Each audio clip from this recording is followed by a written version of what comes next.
Hello friends, I am Dr. Sonu Yadav and today we are going to continue our discussion on the topic examination of PBF, that is peripheral blood film.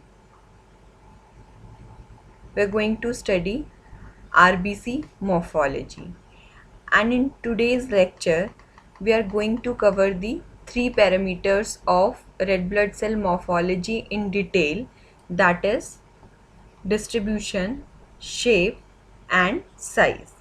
These are the various parameters on which we have to discuss the RBC morphology when we are studying a PBF, that is peripheral blood film. So we have to tell about the distribution of RBC, shape of RBC, size of RBC, color, that is hemoglobin distribution in red blood cell inclusions and nucleated RBCs. These are the parameters which we have to comment when we are discussing the RBC morphology, and in today's lecture we are going to discuss in detail about the distribution, shape and size. Now coming on to the distribution, as soon as we get the slide, so start observing the slide at scanner low power. First of all, we have to examine the slide under scanner. Select the zone of examination. After selecting, focus the zone of examination under scanner and then see the distribution of RBCs in your zone of examination. So in the first PBF, as you can see, there is irregular clusters of clumped red blood cell. As you can see, irregularly arranged clusters of red blood cell. So this is known as agglutination. Agglutination of red blood cells. In the second picture, the RBCs are arranged just like a stack of coin, one above the other. This phenomena is known as rouleau formation.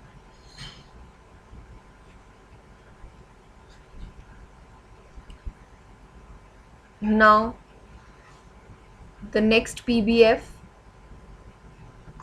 it shows the normal distribution of red blood cell in a peripheral blood film. The RBCs are just touching each other. They are evenly distributed and they are just touching each other. This is the normal pattern of distribution of red blood cell in peripheral blood film. So the first PBF, that is the irregularly arranged clusters of clumped RBC. This phenomena is known as agglutination, and the examples and the causes which leads to agglutination and this type of PBF are exposure to a variety of antibodies, hemolytic anemia and cold agglutinin disease. Now coming on to the next type of distribution, that is if there is rouleau formation.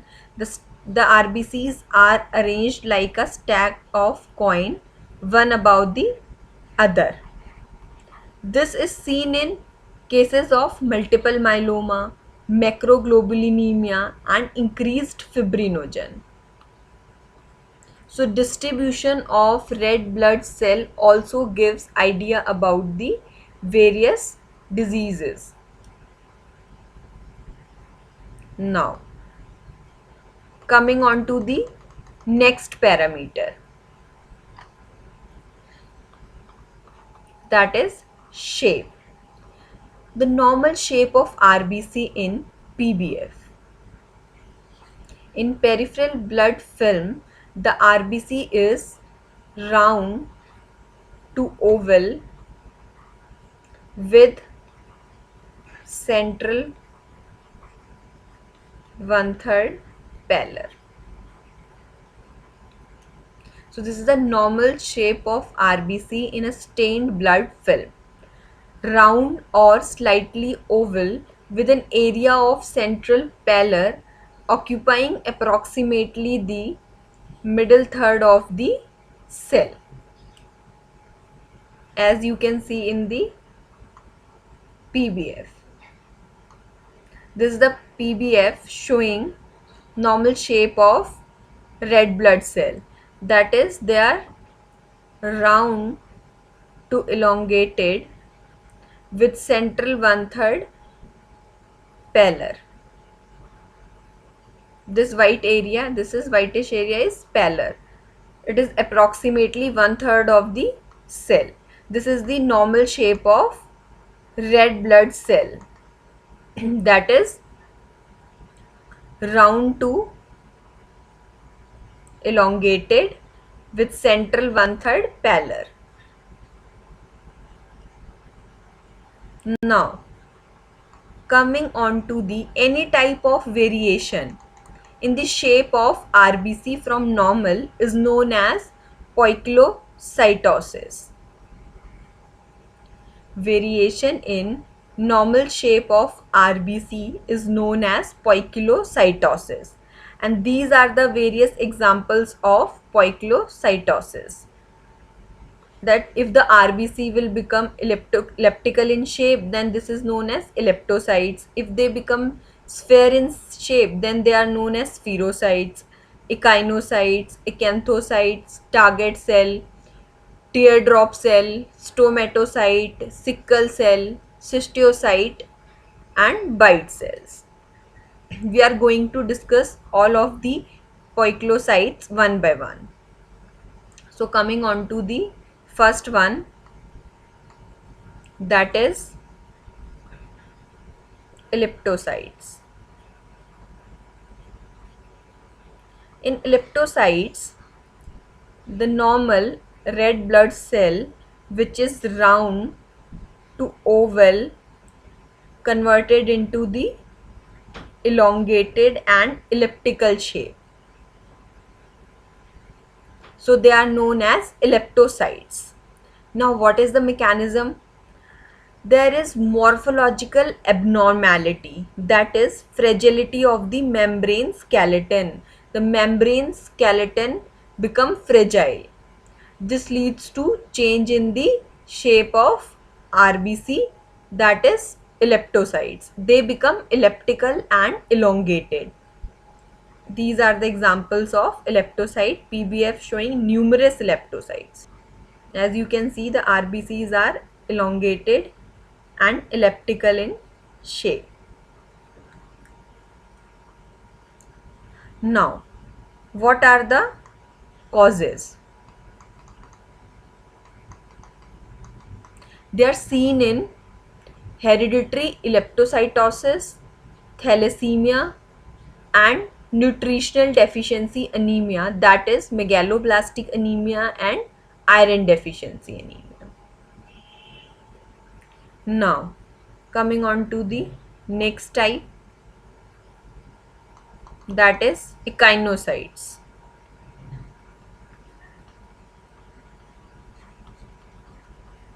In this, the RBC will have equal and symmetrical distribution of spicule all over the surface, as you can see.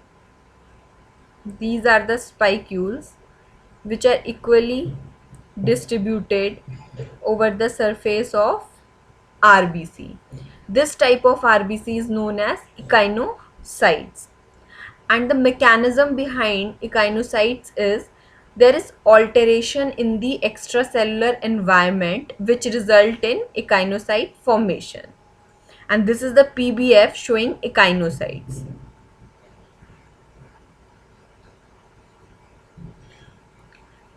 Now, these are the diseases which show echinocytes in PBF. hemolytic anemia, uremia, pyruvate kinase deficiency, and dehydration. In this, the RBCs will have spicules all over the surface which are equal in distribution and symmetrical. Now coming on to the next type, that is acanthocytes.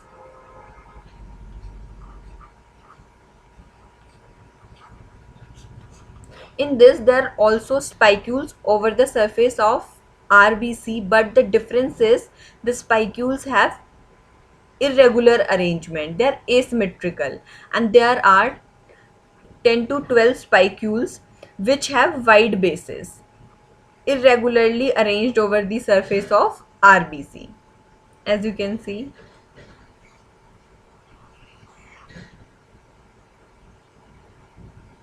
And the mechanism behind acanthocytes formation is change in the membrane lipid content. And these are the examples, that is hereditary A beta lipoproteinemia, usually alcoholic cirrhosis, and post splenectomy.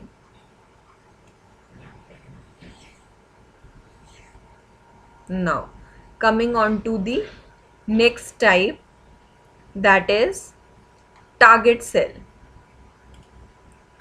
Target cell, in this the RBC have a ring like appearance.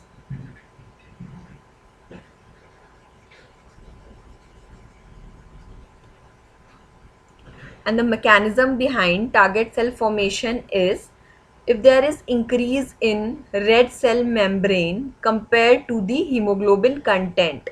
That is, if the membrane is more as compared to the hemoglobin content, then this results in increased surface area to volume ratio and result in target cells.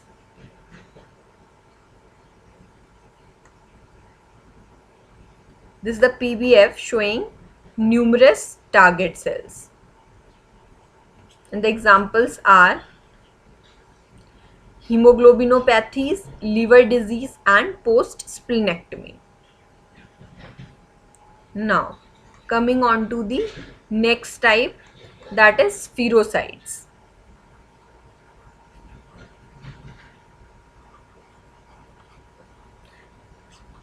In this, the RBC become spherical and they lack central pallor. The mechanism is there is abnormality of the red cell membrane. The most important cytoskeletal protein is spectrin and others. But this play important role. If there is any defect in spectin and others protein like ankyrin, actin, then this result in spherocytes. The examples are hereditary spherocytosis, hypersplenism, and autoimmune hemolytic anemia. This is the PBF having numerous spherocytes all over the zone. Now coming on to the next type, that is stomatocytes.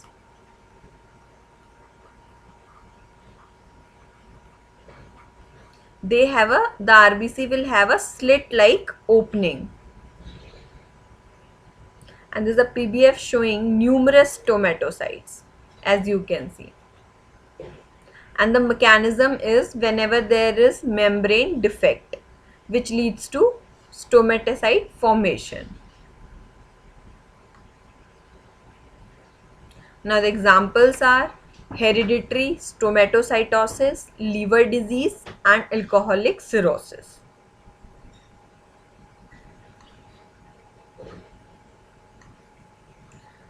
Now next type is teardrop cell, also known as dacrocytes. In this, the RBC will become pear shaped. And the mechanism is, if there is removal of inclusion from RBC when they pass through the spleen, this results in teardrop cell. Now, what are the causes? Myelofibrosis, iron deficiency anemia, and thalassemia.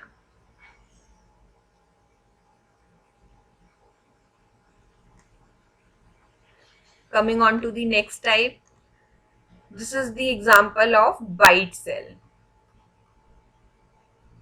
and it is formed when the His body, that is inclusion, is removed from the red blood cell. After removal of His body, the RBC will have a bitten apple like appearance known as bite cells.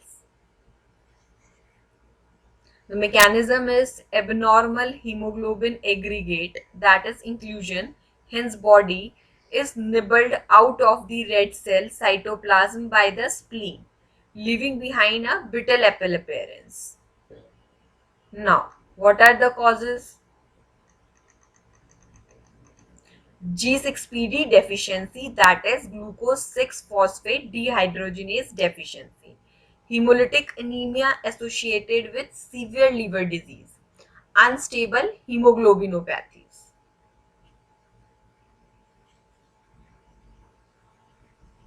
Now, coming on to the next type of poikilocyte, that is sickle cell. When the RBCs become sickle shape. What is the mechanism? Due to polymers of abnormal hemoglobin, there is terminal projections, causing the cell to take an irregular shape, usually lacks a central pallor, and they are seen in hemoglobin S hemoglobinopathies. Coming on to the next type of poikilocyte, that is fragmented cell. Whenever an RBC is subjected to mechanical damage due to fibrin strands, it will break down and result in fragmented cell.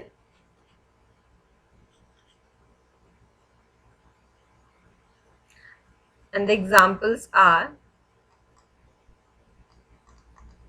microangiopathic hemolytic anemias, traumatic hemolytic anemias, DIC, and hypersplenism.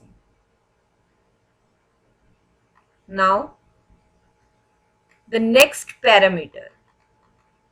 We have discussed the different or various types of poikilocytes, that is variation in shape of RBC. Now coming on to the third parameter, that is size. Whenever we are seeing the PBF or examining the PBF, then we have to tell the RBC morphology, WBC morphology, platelet morphology. Today's lecture, we are discussing RBC morphology. We have covered the two parameters, that is distribution of, first of all, we have to comment upon the distribution of RBCs, secondly, the shape of RBCs, and now the third parameter is size. So in a normal PBF, on an average, the size of RBC is 7.5 micrometer. That is, it is equal to the nucleus of lymphocyte, and it occupies central pallor, which is 1/3. The average size of the erythrocyte is indicated by the measurement of MCV. So, this is the PBF showing normal red blood cells, and we will compare its size with the size of nucleus of lymphocyte. If it is somewhat same, then they are termed as normocytes. They're also correlated with the MCV, mean corpuscular volume. Very important, the size of RBC will be correlated with the size of nucleus. And if the size is similar, approximately similar, then they will be termed as normocytes.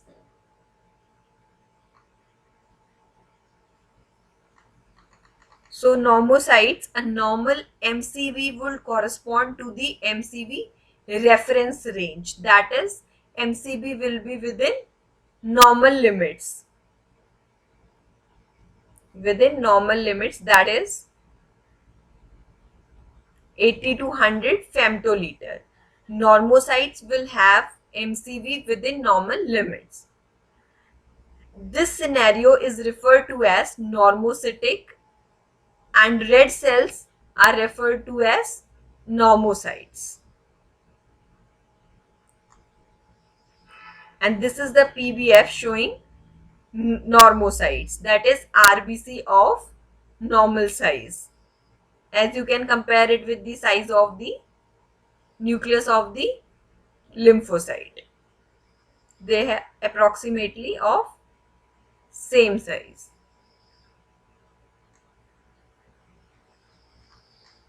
Now, if there is any variation in the size, then this is termed as anisocytosis. And on the basis of variation, the RBCs are divided into microcytes and macrocytes. So coming on to the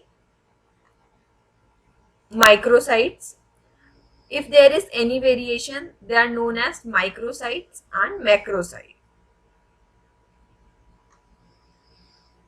Microcyte is a red blood cell which is small and will have MCV less than 80 femtoliter. And anemia associated with microcyte is said to be microcytic anemia. And they will have a expanded central zone of pallor. It means that the central zone of pallor is greater than 1/3. Normally it is 1/3 of the cell, but in microcytic it is greater than 1/3. These are the microcytes. As you can see, they are empty, only there is rim of cytoplasm. So these are the microcytes which have increased central pallor, and they are small as compared to the size of nucleus of lymphocyte. They are smaller. And the most common example of this type of blood picture is iron deficiency anemia. It will have microcytic hypochromic red blood cell. So this is the PBF showing numerous microcytic red blood cell, and they have low MCV. The other example of this type of picture, that is microcytic anemia of chronic disease, thalassemia, sideroblastic anemia and lead poisoning. This is the lymphocyte. As you can compare, they are smaller and their central pallor is also increased as compared to normal. So this is the PBF showing microcytic blood picture. Now macrocytes, these are the cells which have increased MCV and their size is greater as compared to the size of nucleus of lymphocyte. Red cells are larger than the nucleus of small lymphocyte, that is greater size is greater than 8.5 micrometer in diameter, and anemia associated with macrocyte is said to be macrocytic. So normally on the basis of size, the RBC is divided into three types: microcytic, normocytic and macrocytic. Microcytic, in this the size of RBC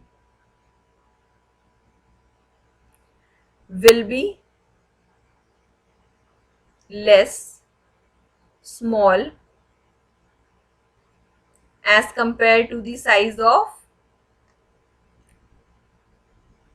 nucleus of lymphocyte, and MCV will be less than 80 femtoliter. In this, the size of RBC will be approximately equal to the size of the nucleus of lymphocyte. And in macrocytic, the red cells are larger than the nucleus of small lymphocyte. The MCV in microcytic is less than 80 femtoliter. In normocytic, it is between normal range, within normal limits, that is 80 to 100 femtoliter. And in macrocytic, it is greater than 100 femtoliter. And this type of anemia is known as microcytic anemia. This, when it is having normocytes, then it will defined as termed as normocytic anemia, and anemia associated with macrocyte is said to be macrocytic anemia. Microcytic anemia is always associated with mostly hypochromia,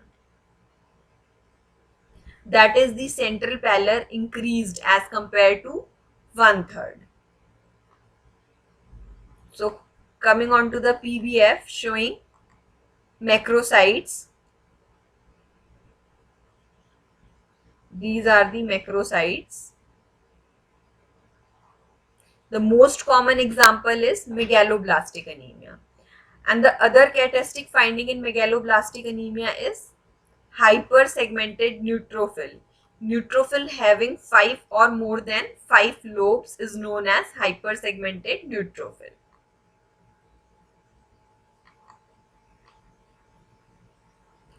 These are the other examples of macrocytic anemia: hemolytic anemia, chronic alcoholism, post-splenectomy, and hypothyroidism. And these are the macrocytes.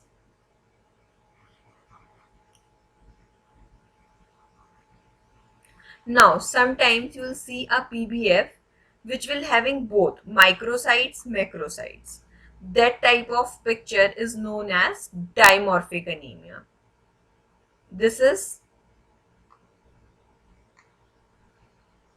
microcyte and this is macrocyte.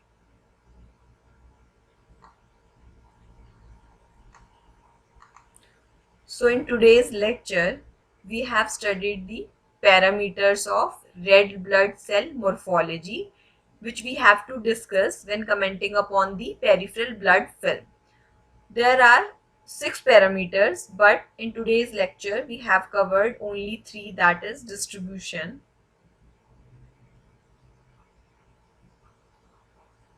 shape, and size.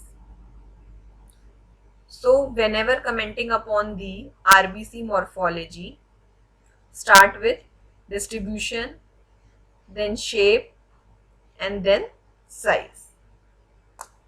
So this is all about today's lecture.